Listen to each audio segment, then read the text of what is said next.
Government all Pakistan employees confederation लायक इज़्ज़त व एहतराम फैज़ मोहम्मद लोलाई साहब, नायब सरपरस्त आला और दीगर बैठे हुए मेरे भाई मोहतरम साथियों, मेरा आपको सलाम। पहले तो मैं आप दोस्तों का बहुत शुक्रगुजार हूँ, मशकूर और ममनून हूँ तो आप दोस्तों ने मेरे पे ऊपर जो जिम्मेवारी सौंपी है। इंशाअल्लाह ताला मैं कोशिश करूँगा और आप भी दुआ गो रहें कि अल्लाह तबारक व ताला मेरे को तौफीक अता करे तो मैं आप दोस्तों की तरफ से मेरे ऊपर जो जिम्मेवारी है वो मैं सही तरीके से अदा करूँ। दोस्तों, कन्फेडरेशन में तो काम करते हुए हमें बकौल सही अब्दुल मुनाफ साहब से 3 साल का अर्सा हुआ है। हमारी हला वफादारी का प्रोग्राम मेरे ख्याल में इस्लामाबाद प्रेस क्लब में हुआ था। जनरल फर्क बशीर साहब ने हमें हलफ लिया था।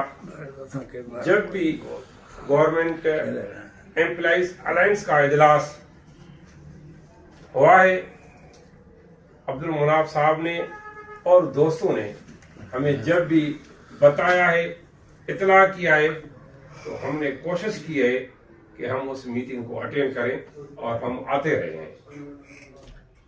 आप दोस्तों से ताल्लुक को नया नहीं है, पुराना ताल्लुक है। ये सारे दोस्त आपस में कहीं न कहीं प्लेटफॉर्म पे एक दूसरे से मिलते हैं। मैं मुत्तहिदा महाज में असाज़ा पाकिस्तान में 2013 से काम कर रहा हूँ। 2013 से मैं वाइस चेयरमैन भी बना और मैं सेक्रेटरी जनरल अभी भी हूँ बना। सिंध के प्राइमरी टीचर्स एसोसिएशन में मैं काम 97 से कर रहा हूँ। और ये जो हमारा मुत्तहिदा महाज है, एम्प्लॉइज अलायंस है, इनसे मेरे घर का पुराना ताल्लुक है। मेरा अबू भी मुत्तहिदा महाज का सेक्रेटरी जनरल रहा है। मौलाना अब्दुल गफार गफारी जो पाकिस्तान का बहुत बड़ा नाम था, फैसलाबाद के रहने वाला था, वो मुत्तहिदा महाज का चेयरमैन था। हमने वो दौर भी देखा है जब पाकिस्तान के मुलाजमीन ने मार्शल लॉ के दौर में, मार्शल लॉ तो अयूब की भी आई, परवेज मुशर्रफ की भी आई, और बड़ी जो मार्शल लॉ थी वो जनरल जिया की थी, वो बड़ा डिक्टेटर था। उसी दौर में मुनाफ साहब बैठा हुआ है, तहरीकें चली थी। पाकिस्तान के असाज़ा की 3 माह तनख्वाह में बंद की गई। उसी टाइम में मेरा आपू सेक्रेटरी जनरल था। कहने का मकसद ये है कि इससे दोस्तों से, मुलाजमों के इत्तेहाद से पुराना ताल्लुक है। अब आपने जो जिम्मेवारी सौंपी है, मैं कोशिश करूंगा कि ईमानदारी से अपना फर्ज अदा करूं। पहले भी जब दोस्तों ने बलोचिस्तान में बुलाया है तो हम पहुंचे हैं, हरिपुर में बुलाया है फिर भी हम पहुंचे हैं, कोमरी में बुलाया है, पिंडी में बुलाया है, और हमने इम्तियाज आबादी साहब से भी बहुत अरसा इकट्ठा काम किया है।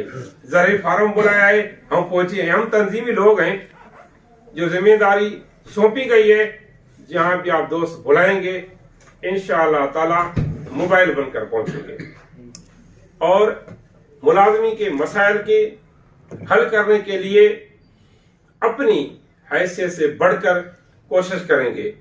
जहां आप दोस्तों का पसीना होगा, हम वहां पे लहू देने वाले आदमी हैं। इंशाअल्लाह ताला हम पाकिस्तान के असाज़ा और पाकिस्तान के जितने भी मुलाजिम हैं, सब आपस में भाई हैं।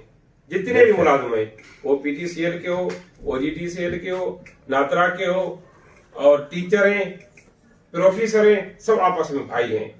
अब सारे मुलाजिमों के ऊपर पाकिस्तान की सरकार ने तलवार उठाई है।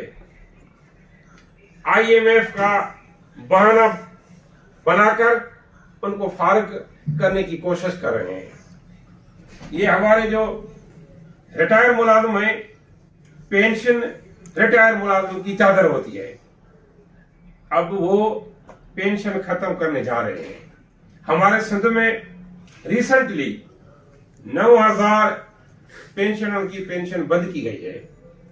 आपके पास इधर हुआ है या नहीं हुआ है, उन लोगों की पेंशन बंद की गई है जिनको फैमिली पेंशन मिलती थी। जैसे एक मुलाजिम रिटायर हुआ और उस मुलाजिम जब अल्लाह को प्यारा हो गया तो उसकी बीवी को मिली। जब उसकी बीवी अल्लाह को प्यारी हो गई तो उसके घर में कोई डिसेबल्ड पर्सन था, उसको तनख्वाह मिलती थी। अब उस सिंध में 9,000 डिसेबल्ड पर्सन की इस माह से पेंशन बंद की गई है। ये उन्होंने पहला स्टेप लिया, उठाया है। तो वो कोशिश कर रहे हैं कि लीव वाली जो थी वो अभी मेरे ख्याल इधर खत्म हो गई है, और जो ग्रेजुएटी मिलती थी 65%, 30%, उसमें भी कमी कर रहे हैं। अब जो न्यू अपॉइंटमेंट कर रहे हैं, कह रहे हैं कि उनको पेंशन नहीं मिलेगी। पेंशन नहीं मिलेगी तो सरकारी और नियम सरकारी में फर्क तो नहीं हुआ। अब जितने भी सरकारी मुलाजिम हैं, पाकिस्तान की सरकार उनके वजूद से खेल रही है।